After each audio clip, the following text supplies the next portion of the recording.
La continuité d'hier. Nous avons étudié hier dans Perek, dans le Rambam. C'est la même chose, on va lire dans le Rambam puisque tout est rassemblé. Dans Perek Yudbet, Milchot Ishut. Au début du Perek Yudbet, Milchot Ishut, le Rambam nous enseigne tous les devoirs et quelque part, entre guillemets, économiques que le mari a à l'égard de son épouse. Et on a vu que les Maaseh Midoraita, il y en a 3. Le Rambam comprend que Sheira, Ksuta, Veonata, Sheira, c'est Mezonot. Ksuta, c'est les Bgadim, et Onata, c'est le lien affectif. Sheira, Ksuta, Veonata, le Yigra. Et ensuite, il y a pas simplement les 3 Midoraita, il y en a 7. Et la femme, elle est redevable, entre guillemets, au mari, en 4 niveaux. 4 niveaux. Et ça, c'est Bidé Rabbanan. Chazak ou Baruch. Maaseh Yadea, Metziata, Metziata, Yafé Mod, Nirse Melog et Yerusha. S'il lui arrive quoi que ce soit, c'est le mari qui hérite.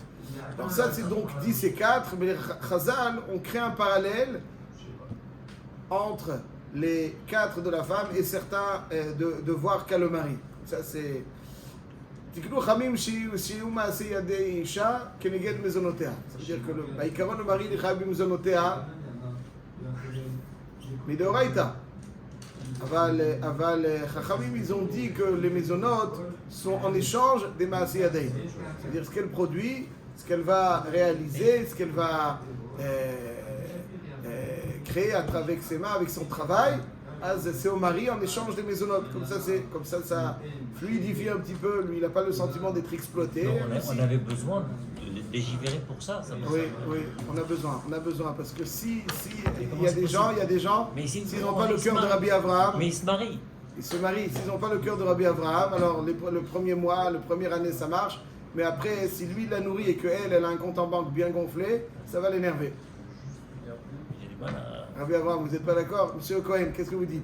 Si vous nourrissez une famille et que votre femme, tout ce qu'elle gagne, elle le met dans sa poche, dans le compte en banque, est-ce que ça vous plaît ou pas? C'est pas grave, c'est pas enregistré. Je me dis Lydie. Ça vous plaît ou pas? Ça vous plaît pas? Et si vous ne donnez pas, alors ça, Rabbi Avraham, ça te plaît pas beaucoup? Qu'à partir du moment où toi tu nourris et qu'elle met l'argent dans le compte, ça te plaît pas? Rabbi Shimon? Voilà. Non, mais... c'est normal. Voilà ma fille en France, elle est mora. Je la paye, il donne à son mari. Merveilleux. Voilà, elle c'est Tiknou Maaseh Yadea Tahat Mezonot. Il y a des hommes qui donnent leur paye à leur femme, il y a des femmes qui donnent leur paye à des hommes. Moi je lui dis pourquoi tu le donnes. Il travaille, il est au collège, et il fait traiteur. Il a de l'argent, pourquoi? Il m'a dit, c'est ça. Il m'a dit, il faut me donner.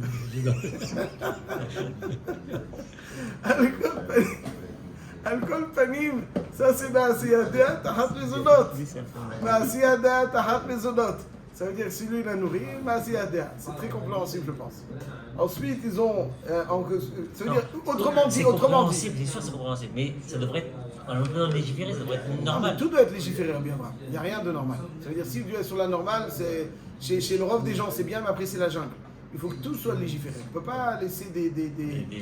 Il n'y a pas, tout doit être légiféré. Maaseh Yadea Tahat Mezonot. Ça, c'est le dit. Imaginons que la femme, elle dit à son mari, moi je gagne bien ma vie et je préfère garder. Toi, hein?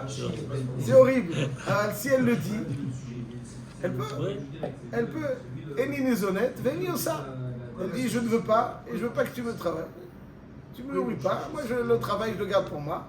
Elle est en mesure de faire ça. Ça ne va pas contribuer grandement à l'épanouissement du couple. Néanmoins, d'un point de vue législatif, elle peut le faire.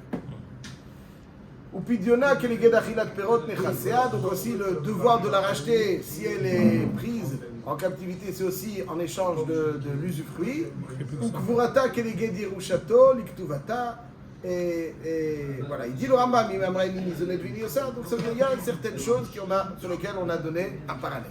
Ça, c'est quelque part les devoirs économiques des conjoints.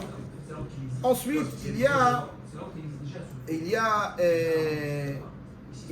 d'autres travaux dans la maison que la femme a le devoir de réaliser. Non, ça on parle évidemment. Il y a des devoirs. S'ils n'ont pas de femme de ménage, à l'époque c'était très très classique. Si c'est des pauvres, alors il nous dit le Rambam, là on passe à Perikraf Aleph, mais il chot ishut. Aïcha osa le baala bisman shen anim, c'est-à-dire que s'ils n'ont pas de quoi, si le mari n'a pas les moyens de payer des shpachot. Il n'y a pas, normalement, dans chaque maison à l'époque, il y avait une femme qui aidait aux tâches, une ou deux. S'il n'y a rien, alors là la femme elle doit faire ofa et t'as pas de batanou. Ça fait partie, elle ne peut pas dire je suis fatigué, va à la boulangerie. Ofa et t'as pas de batanou, il a de l'argent, oui, ouais, mais en tout cas. C'est pas chacun il fait Son pain. son pain. Ça fait pas Même ça. Bohol, Les c'est chalotes. pas au Shabbat. Les chalotes de Shabbat. Il y en a plein qui achètent les chalotes. J'ai pas compris ça. C'est pas l'idéal. Bon. Oh, c'est vrai, ça. Non, il dit c'est pas l'idéal d'acheter les chalotes. Ah, Ofa et t'as pas de batanou. Mevashelet et tatavshilin, donc elle doit cuisiner. Mechabeset et tabegadim. Ou menika et bna, c'est elle qui doit allaiter, elle ne doit pas. Venotelet, etc. Après, ça c'est Davka si vraiment ils sont pauvres et qu'il n'y a pas. Mais normalement, si le mari a les moyens, ça c'est pas des tâches qui reviennent à la femme. C'est pas des tâches qui reviennent à la Il y a femme. même un minimum pour pas qu'il y ait de Alors. oisiveté. Oh, Chazak ou Baruch, Chazak ou Baruch. Kol mlachot sheisha osa lebaala, etc. Ensuite, il dit que voilà. Là, il faut qu'elle est tova, donc ça veut dire que ça, il ne faut pas rester oisive, comme vous dites. Donc ça, même s'il y a plein, il y a des choses que la femme doit faire, c'est le résultat qui compte. Donc s'il y a les moyens de payer ce résultat, la femme est exempte. S'il n'y a pas, alors, si c'est l'objectif, c'est le résultat. Il y a d'autres où l'objectif, c'est que le mari bénéficie donc de créer cette affection à travers certaines choses entre le mari et son épouse. Et donc il y a certaines choses, Mozeget et takos, ça veut dire que c'est elle qui doit lui servir un petit peu de vin et avec de l'eau. Couper le vin il n'y avec a de pas l'eau. le droit. Quoi? Il n'y a pas le droit de musique à quelqu'un. Parce que la femme a Ah, géré Ah, dans la à cuisine. son mari, je parle. Ah, son mari, là, son mari, il ne peut pas. Il Non, peut pas. il peut pas. Elle le sert. À Djerba, les femmes, elles étaient à la cuisine. Elle Les le hommes sert. dans la salle à Je manger. vous pose la question, M. Cohen. Est-ce que votre femme, des fois, elle vous sert le café ou le thé ou ça n'existe pas? C'est moi que je prends, tout seul. Bon, alors Et que sachez tout que est vous avez un droit enregistré, que hein. vous ignorez. Il y a Mozeget lo et akos, comme ça c'est Baïkaron. Mozeget lo et akos. Tu entends, C'est affectueux, c'est pas le café qui nous intéresse, c'est à l'affection. Maintenant, aujourd'hui, avec l'influence de certains, les femmes, les hommes, ils restent frustrés, et les femmes aussi sont frustrées, mais à écart de pas montrer un signe d'affection qui pourrait. Ben, il y a un signe d'affection. Ça, c'est comme ça. Il dit, donc, Mozeget et Takos, Matzah et Tamita, il doit lui faire le lit. Comme ça, c'est aussi une avec la chifra est fait, c'est pas bon. Faire le lit, pourquoi? Parce que c'est un signe d'affection. C'est. C'est toi qui fais le lit? Non, c'est la femme. Ensuite, donc, il y a aussi quelque chose qui était d'usage à l'époque. Ochetset panav yada verakla. Ça, c'est. Ah, ya hasra, hein? Ya hasra. Ma belle-mère, elle a fait ça. Ma belle-mère, Son beau-père. J'ai connu ça quand j'étais petit, à Pessar uniquement. J'aurais aimé ça. La femme a passé avec la bassine et tout, faisait à Pessar, le super. Donc, ça, c'est aussi une pratique de l'époque. Ouais, bien sûr. Alors, tu es devenu trop moderne, tu es Oui, devenu trop j'ai compris. moderne. De l'époque. Le Kol Panim, ça c'est donc aussi un devoir. Donc on voit, et ce qu'on a vu, donc il faut bien ça en deux catégories. La catégorie numéro 1, c'est les échanges économiques, ça il y a 10-4 comme on a vu à la fin. Et ensuite il y a les travaux qui sont juste pour le bon fonctionnement de la maison. Ça c'est dans le cas où il n'y a personne pour les faire, c'est la femme qui doit les faire.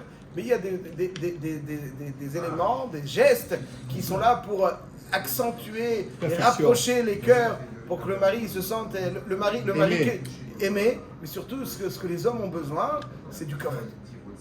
La femme elle a besoin de l'affection et l'homme il a besoin du kavod. Absolument. C'est la vitamine K, c'est ce qui lui permet de, c'est ce qui lui permet de bien fonctionner. de bien fonctionner. Tant qu'il a du kavod, il est heureux. Mais- S'il n'a pas de kavod, à la maison, il n'est pas heureux. Mes petits-fils et Des fois, ils petites-filles, pensent que c'est de l'acquis aussi. Non. Des fois, ils pensent que c'est de l'acquis aussi. de la guille. De l'acquis. Ah, C'est- de l'acquis. Oui. Ah, ok. Mes Mais petits-filles, après, il fait plus. Ça, il c'est- fait ça, plus c'est de- de la part de la femme. C'est pour ça qu'il dit que si la femme, elle le sert, elle lui offre son affection et son kavod, alors là, c'est quand il est frustré, alors après, il se plaint sur la chaise qui n'est pas à sa place et sur le tabouret qui est pas. Pourquoi? C'est en fait, il exprime Il a une rancœur, frustration. il a une rancœur. Il a une rancœur sous-jacente. Mes Mais petites si filles, on hein. sait, je vous écoute tout de suite, si on sait polir et graisser un petit peu là où ça fonctionne, après, même si il va tout mettre en place. Et Khazal, ils savent, parce que si le mari il arrive et que la femme elle lui sert un petit verre de café ou un thé, elle l'a acquis. Pourquoi? Parce qu'il y a de l'affection et du kavod. Et ça, ils adorent ça, les hommes. À partir du moment où tu lui donnes ça, toute la soirée se passera glatte.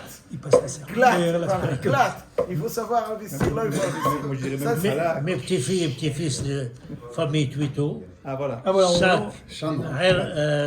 vendredi soir, Il est au courant que c'est enregistré, non? il apporte l'eau pour se laver, le père et la maman et le père, et le papa. La maman, elle apporte au père.